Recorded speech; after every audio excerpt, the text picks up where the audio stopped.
سلام دوستان عزیز و چنل افغان تکنولوژی خوش آمدید. دوستان عزیز پیش از اینکه این ویدیو رو شروع کنیم لایک کردن این ویدیو، سابسکرایب کردن به چنل ما و زدن زنگوله را فراموش نکنید.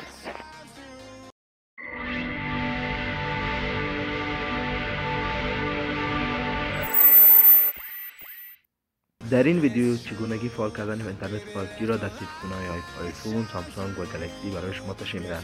اولا اینکه خود اینترنت 5G یعنی چی؟ 5G یعنی که وصل شدن به خود سرور و این اینترنت مثلا ما فعلا در افغانستان از 4G استفاده میکنیم. وقتی که ما در یک گیم در سرور در واتساپ یک مسیج چیز میمانیم بعد از 2 ثانیه و مسیج میره یا بعد از 1 ثانیه، ولی اینترنت 5G در آن سکند در آن لحظه در موج هستیم و این اینترنت از 30 MB پر سکند به بالاتر است و بعضی از اشخاص میگویند که حتی از 1 GB پر سکند هم بالاتر است. و این اینترنت در نقاط افغانستان، بعضی از نقاط افغانستان قابل فعالسازی است و در بعضی تلفن‌ها مثلا تلفن‌های بالا خودشان فعال میشه و در تلفن‌های پایان شما باید مود سرچ کنید و در آنجا برای شما میآید 5G یا 4G.